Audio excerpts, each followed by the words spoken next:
Hello, everyone. I am Jalena Arnold, and this is the Solidarity Seat, where we are focused on getting to know who you should know in the UAW and in our community. This isn't my job, right? This is a position. This position belongs to our members. It belongs to the labor movement.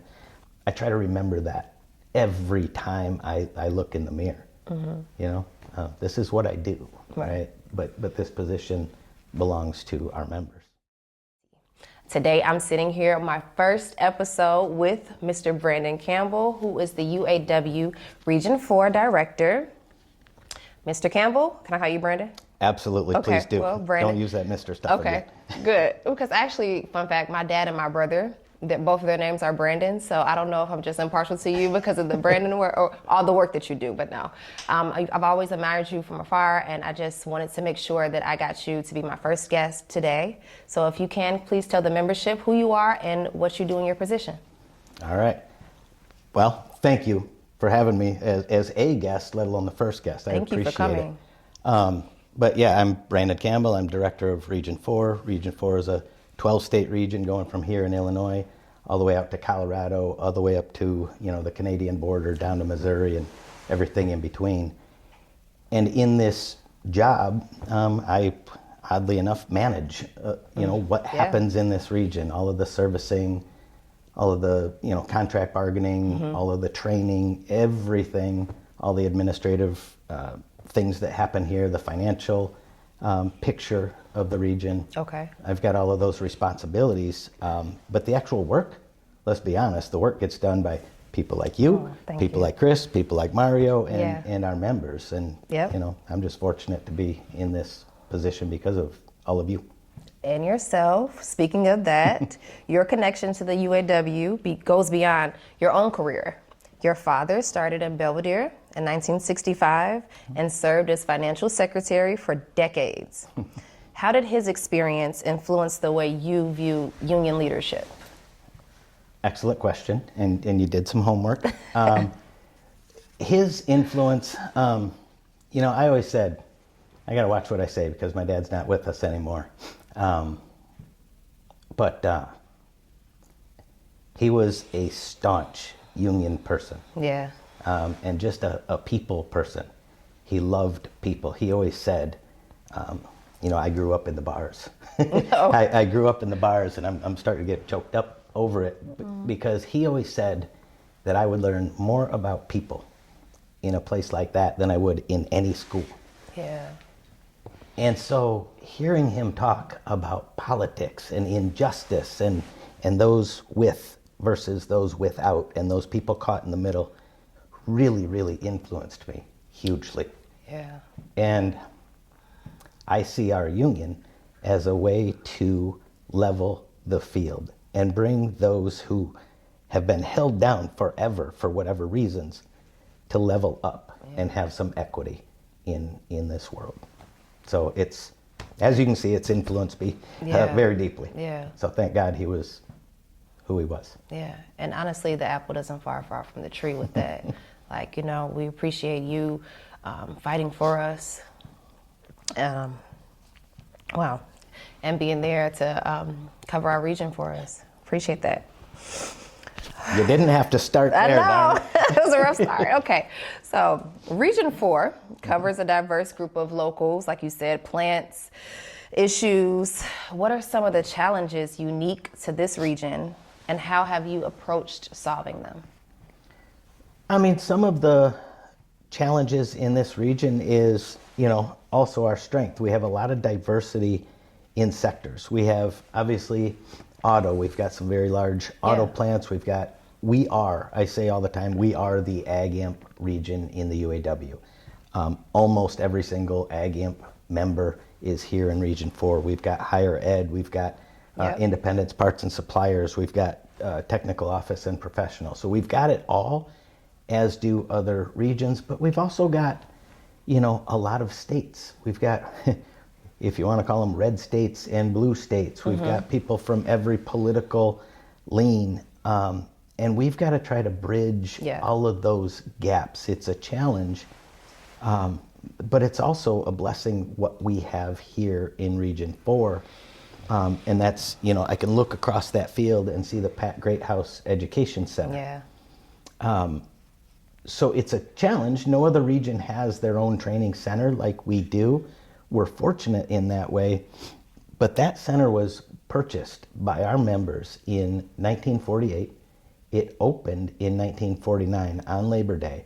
And the reason that it was purchased is because back in 1948, the director at the time, Pat Greathouse, your question was about challenges, and so I got to speak to this one.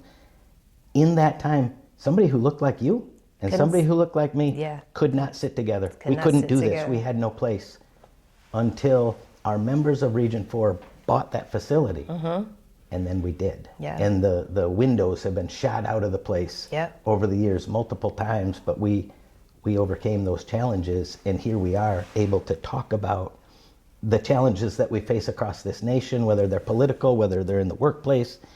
We have that opportunity because of the vision and the overcoming of challenges that those that walked before us faced. Yeah. And so those challenges still exist today. Yeah. Even though we can sit here like this, those challenges still exist, and we still need to use our facilities and our union and our solidarity to overcome those challenges for everybody else, who doesn't have this kind of opportunity. Yeah, I agree. Wow, great answer.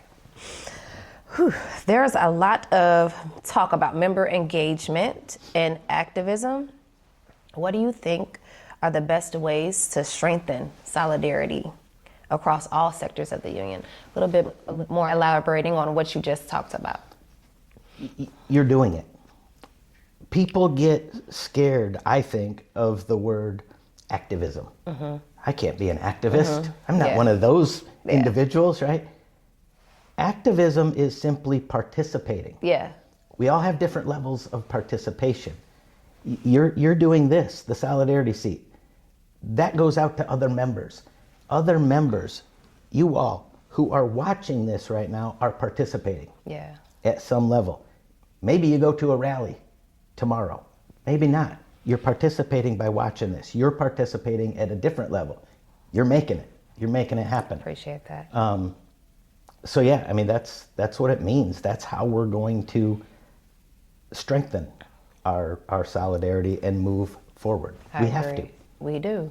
Everybody has a role to play. Everybody has a part to play. It's just up to you if you're gonna, rise to the occasion or not.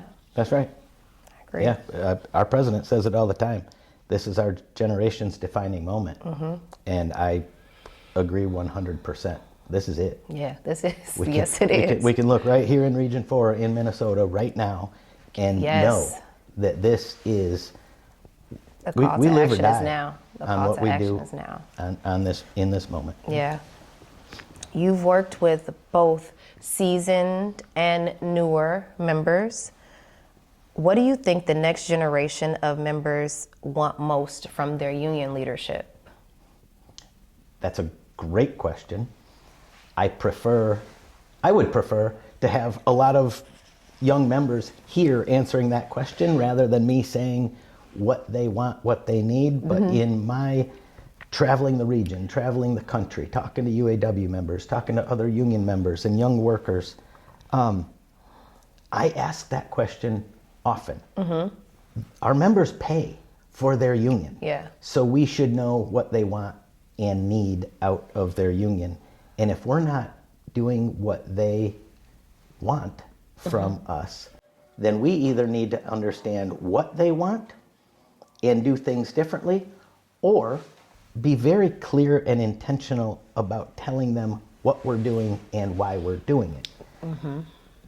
The short answer to that is, I think they want their union to do what we can collectively to strengthen their contracts, make their work life better, and ultimately have better wages, benefits, and conditions of work. Right. I agree. And just to touch on that, I completely agree with everything you just said. I don't know if I'm young. I'm kind of in the middle because I'm in my 30s. You're a lot younger than me, so you're a young worker. That's right. I would say, as a semi-young worker, one of the things that I would have wanted, or I still want, which is why I'm doing this right now, is just more communication. right? So that's the whole purpose of me sitting down with you today and others, hopefully after, will be just to bridge that gap between the members on the floor and the plants and our union leadership, to talk to them and see, you know, what the plans are and have them talk back to us and see, you get our concerns. So that's what I would say, communication. My last question is, if you can go back to your first day at Local 1268 and tell yourself one thing about union leadership or the labor movement, what would it be? Wow, great question. Because I remember fairly well.